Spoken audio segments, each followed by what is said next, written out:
నరేంద్ర మోడీ గారికి స్పష్టంగా మేము చెప్తున్నాం, నువ్వు సీట్లు పెంచాలనుకుంటే ఏ ప్రాతిపదికన పెంచాలో మొదట అఖిలపక్షాన్ని పిలువు. అసలు ఏ ప్రాతిపదికన సీట్లు పెంచాలి, ఎన్ని పెంచాలి? 50% పెంచాలని నరేంద్ర మోడీ గారికి ఏ దేవుడు చెప్పిండో అర్ధరాత్రి నిర్ణయం తీసుకున్నాడు. ఉన్న సీట్ల మీద 50% పెంచుతా అంటుండు. నేను ఒక ప్రశ్న అడగదలుచుకున్నాను, ఉన్న సీట్లు ఏ ప్రాతిపదికన ఏర్పడ్డాయి? జనాభా ప్రాతిపదికన మీదనే కదా ఏర్పడ్డది. ఉత్తరప్రదేశ్కి 80 ఎందుకు వచ్చినాయి, ఉమ్మడి ఆంధ్రప్రదేశ్కు 42 ఎందుకు వచ్చినాయి? ఆ రోజు ఉత్తరప్రదేశ్లో జనాభాని లెక్క తీసుకున్నప్పుడు అక్కడ 80 వచ్చినాయి, ఉమ్మడి ఆంధ్రప్రదేశ్లో జనాభాను తీసుకుంటే ఇక్కడ 42 వచ్చినాయి. ఏ జనాభా ప్రాతిపదిక మీద అయితే 543కు మనం చేరినామో దాని మీద సరాసరి బ్లాంకెట్గా 50% అని చెప్పేసి కలిపేస్తున్నావు. ఏ జనాభా నియంత్రణ చేసిన వాళ్ళకి అన్యాయం జరుగుతుంది అంటున్నావు. మూల సూత్రమైన జనాభా ప్రాతిపదికన ఏర్పడిన విధానాన్ని ప్రోరేట ప్రకారం 50% పెంచేస్తా నేనని చెప్పి నీ రాజకీయ మనుగడ కోసం, నీ రాజకీయ అవసరాల కోసం ఈ రోడ్లు సీట్లు పెంచడంతో దక్షిణ భారతదేశానికి వచ్చే 195, ఉత్తర భారతదేశానికి వచ్చే 621 సీట్లు ఉత్తర దక్షిణ భారతదేశాలలో విపరీతమైన అంతరం పెంచుతుంది. ఇది దేశ మనుగడకు మంచిది కాదు. ఇది రాజకీయ పార్టీలకు సంబంధించిన విషయం కాదు. ఇది దేశ ప్రజలకు సంబంధించిన విషయము. వివక్ష అనేది ఎక్కడికి దారితీస్తుందో మనం అందరం చూసినాము. తెలంగాణ రాష్ట్ర ఉద్యమము, తెలంగాణ రాష్ట్ర ఏర్పాటు, నక్సలైట్ల ఉద్యమము, సమాజంలో వచ్చిన మార్పులన్నీ కూడా వివక్ష ఎక్కడికి దారితీస్తుందో మనకు కళ్ళకు కట్టినట్టుగా కనిపిస్తుంది.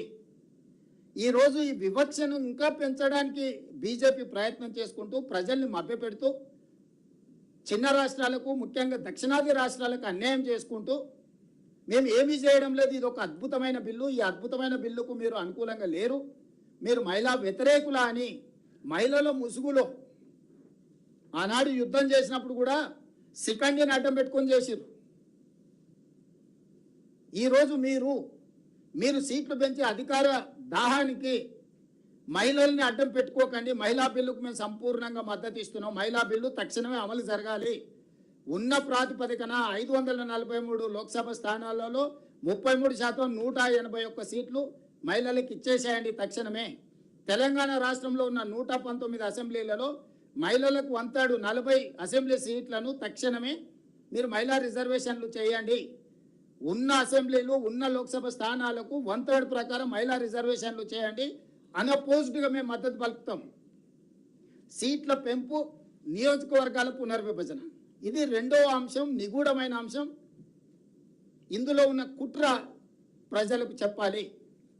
ఈరోజు దక్షిణ భారతదేశంలో మేము నియంత్రణ పాటించడం వల్ల మేము ఆర్థికంగా జిఎస్డిపి హైయెస్ట్ కంట్రిబ్యూషన్ మేము. దక్షిణాది రాష్ట్రాలు ఫైనాన్షియల్ క్యాపిటల్స్, ఉత్తరాది రాష్ట్రాలు పొలిటికల్ క్యాపిటల్స్. పొలిటికల్ క్యాపిటల్స్ ఎప్పుడు కూడా ఫైనాన్షియల్ క్యాపిటల్స్ని సబ్సర్వెంట్గా చూస్తారు. పన్నులు కట్టాలి, ఢిల్లీకి వెళ్ళి సలాం పెట్టాలి. మాకు ఎలాంటి అవకాశాలు, మాకు ఎలాంటి అధికారం లేకుండా చేయడానికి ఈరోజు కుట్ర జరుగుతుంది. పన్నులు కట్టడం, సలాం కొట్టడం అనే విధానానికి మేము 100% వ్యతిరేకము.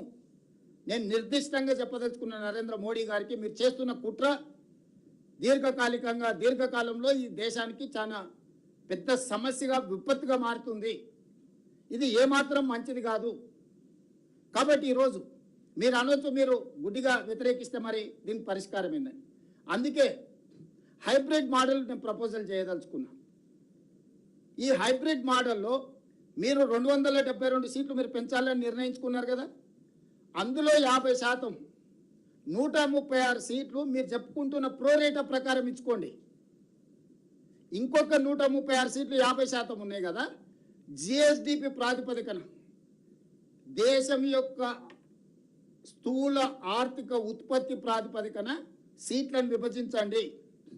అప్పుడు జనాభా నియంత్రణ చేసి దేశ ఆర్థిక వ్యవస్థకు ఆదాయాన్ని తెచ్చిపెట్టిన రాష్ట్రాలను మీరు గౌరవించినట్టు అవుద్ది. కాబట్టి ఈ హైబ్రిడ్ మోడల్ తీసుకోండి. మీరు అనుకుంటున్న ప్రోరేట ప్రకారము నువ్వు పెంచాలనుకున్న సీట్లలో 50%, ఇంకొక 50% జిఎస్డిపి ప్రాతిపదికన ఈ దేశ ఆర్థిక వ్యవస్థలో, స్థూల ఉత్పత్తిలో అత్యధికంగా భాగస్వామ్యం చేస్తున్న రాష్ట్రాలకు మీరు సీట్లు ఇవ్వండి. ఇప్పటికే నార్త్ ఈస్టర్న్ అండ్ యూనియన్ టెరిటరీస్లో జనాభా ప్రాతిపదికన పార్లమెంట్ సీట్లు లేవు. ఈశాన్య రాష్ట్రాలలో కేంద్ర పాలిత ప్రాంతాలలో జనాభా ప్రాతిపదిక లేదు. అక్కడి నుంచి ప్రాతినిధ్యం ఇవ్వాలని చెప్పి చిన్న చిన్న రాష్ట్రాలు ఉన్నాయి. ఇప్పుడు గోవా 10-12 లక్షలు ఉంటుంది మొత్తం జనాభానే, 12 లక్షలు ఉంది ఓటర్లు, 2 ఎంపీలు ఉన్నాయి. మల్కాజ్గిరిలో 36 లక్షల ఓట్లు ఉన్నాయి. 3 గోవా రాష్ట్రాలు = ఒక మల్కాజ్గిరి పార్లమెంట్. డయ్యూ డామన్ లేకపోతే ఇట్లాంటివన్నీ ఏవైతే ఉన్నాయో ఇవన్నీ కూడా ఈశాన్య రాష్ట్రాలలో కూడా మీకు చిన్న పాపులేషన్కు ఎంపీ సీట్లు ఉన్నాయి. సో 100% జనాభా ప్రాతిపదికన కూడా సీట్ల పంపకాలు లేవు. ఈశాన్య రాష్ట్రాలలో కేంద్ర పాలిత ప్రాంతాలలో ఆ ప్రాంతాలకు ప్రాతినిధ్యం ఇవ్వడానికి జనాభాను పక్కన పెట్టి వాళ్ళకి ప్రాతినిధ్యాన్ని ఇచ్చిండ్రు. పెద్ద రాష్ట్రాల మధ్యలోనే సమస్యను పరిష్కరించడానికి జనాభా ప్రాతిపదికన సీట్లు పెంచిండ్రు. ఈ పెంచిన సీట్లను, ఈ ఉంచిన సీట్లను, ఇచ్చిన సీట్లను ఈరోజు మళ్ళీ మీరు పెంచుకుంటూ పోతే ఈరోజు దక్షిణ భారతానికి ఉత్తర భారతానికి విపరీతమైన అంతరం ఏర్పడుతుంది. దాంతో మేము రాజకీయంగా ద్వితీయ శ్రేణి పౌరులుగా మిగిలిపోవాల్సి వస్తుంది. మేము అత్యధిక ఆదాయాన్ని దేశానికి అందిస్తున్నాం, అత్యధికంగా ఉద్యోగ ఉపాధి అవకాశాలు మేము అందిస్తున్నాం. అన్ని రకాలుగా ఈ దేశాన్ని బలోపేతం చేయడానికి మేమందరం పనిచేస్తున్నాం. అట్లాంటి మమ్మల్ని శిక్షించే అధికారం మీకెవరు ఇచ్చిండ్రు? అందుకే సుప్రీంకోర్టు కూడా చాలా సందర్భాలలో విద్యా ఉద్యోగ అవకాశాలలో 50% రిజర్వేషన్లు, 50% మెరిట్ అని చెప్పింది. మీ అందరికీ తెలుసు. మన స్థానిక సంస్థలలో కూడా రిజర్వేషన్లు పెంచాలనుకున్నప్పుడు కూడా సుప్రీంకోర్టు 50% మించకుండా మీరు రిజర్వేషన్లు అమలు చేయమని సుప్రీంకోర్టు ఆదేశాలు ఇచ్చింది. అందుకే మనం పంచాయతీరాజ్లో కానీ, మున్సిపల్లో కానీ, రూరల్ లోకల్ బాడీస్లో కానీ, అర్బన్ లోకల్ బాడీస్లో మనం 50% మించకుండా రిజర్వేషన్లు పెట్టుకున్నాం. సో 50% రిజర్వేషన్లు, 50% మెరిట్. ఇక్కడ కూడా మీరు పెంచాలనుకున్న 272 సీట్ల లోక్సభలో 50% 136 సీట్లు ప్రోరేటా ప్రకారం పెంచుకోండి. మిగతా 136 సీట్లు ఆర్థిక ఉత్పత్తి ఏదైతే ఉందో దాని ప్రకారం మీరు సీట్లను పంపకాలు చేయండి. దీనికి సంబంధించి లేదా ఇంకేమైనా నూతన ఆలోచనతోని సూచనతోని రావచ్చు. కాబట్టి కన్సెన్సస్ బిల్డింగ్ ప్రాసెస్లో మొట్టమొదట అఖిలపక్షాన్ని, ఆల్ రాజకీయ పార్టీలను, అదేవిధంగా స్టేక్ హోల్డర్స్ను, సివిల్ సొసైటీస్ను పిలిచి ప్రభుత్వం సంప్రదింపులు మొదలు పెట్టాలి. నియోజకవర్గాలను పెంచడానికి ఈరోజు మనం తీసుకోవాల్సిన విధి విధానాల మీద ఒక కన్సెన్సస్ బిల్డింగ్ ప్రాసెస్ చేయాలి. పార్లమెంట్లో చర్చించండి, దాని మీద మేము వద్దంటలేము. మొదట మహిళా బిల్లు పాస్ చేయండి. ఇప్పుడు ఉన్న సీట్ల ప్రాతిపదికన 33% రిజర్వేషన్లు లోక్సభలో, అదేవిధంగా శాసనసభలో పెంచడానికి బిల్లును ఆమోదించుకొని భవిష్యత్తులో సీట్లు పెంచడానికి, నియోజకవర్గాల పునర్విభజన చేయడానికి ఎలాంటి విధి విధానాలు తీసుకుంటే బాగుంటుందో సభలోనే కాకుండా బయట వచ్చి ప్రజలతో కూడా చర్చించండి, సూచనలు తీసుకోండి. ఒక ఎక్స్పర్ట్స్ కమిటీని అపాయింట్ చేయండి. ఆ ఎక్స్పర్ట్స్ కమిటీ మొత్తం పూర్తిగా దాని మీద ఒక నివేదిక ఇచ్చిన తర్వాత ఆ నివేదికను మళ్ళీ సభలో చర్చకు పెట్టండి.